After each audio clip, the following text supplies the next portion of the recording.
We could have stopped North Korea from getting the bomb, but we failed to, and the blame largely lies with Jimmy Carter and Bill Clinton.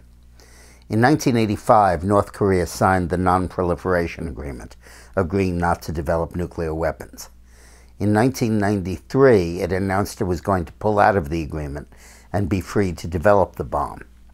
That sent the world into an absolute tizzy, and the International Atomic Energy Agency that enforces the Non-Proliferation Agreement announced that it had evidence that North Korea was producing plutonium to create a bomb.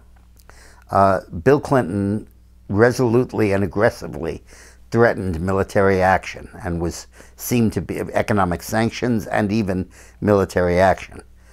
To avert a war which seemed to be looming, Jimmy Carter, former president, took upon himself, without any instruction or guidance or approval from the Clinton White House, to fly to North Korea and to negotiate with the North Korean dictator.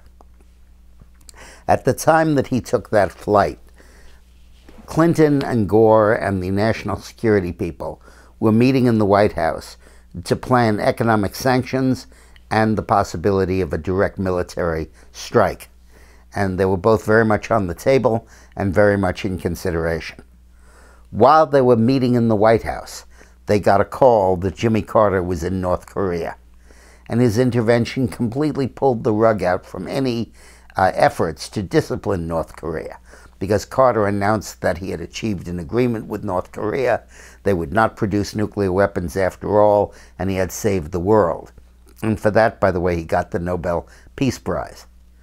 Well, Clinton was furious, and so was Gore, at being undercut in this way.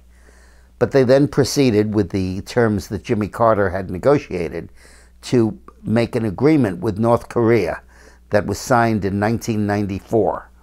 And the agreement said that 2 plants, nuclear plants, under construction would be halted in North Korea that were aimed at producing fissionable material, and that the enriched material they had would be put into cans and governed by the International Atomic Energy Agency.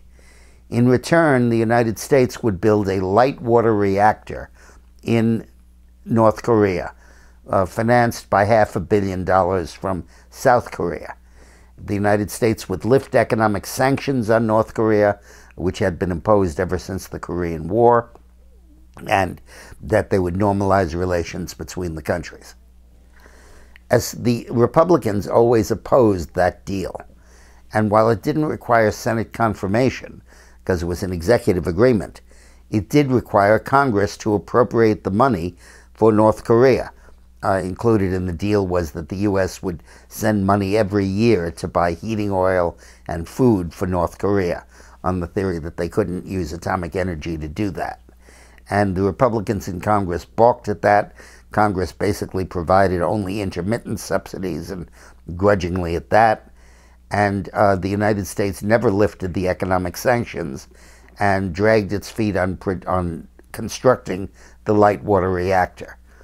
In 1999, North Korea and the U.S. were negotiating again, and North Korea said, okay, this deal is dead, we're not going to proceed with it, you haven't kept your side of the agreement. And that then began the North Korean program to develop nuclear weapons. But there was a moment in 1994 when the United States was prepared to take military action and economic sanctions to stop the North Korean nuclear program.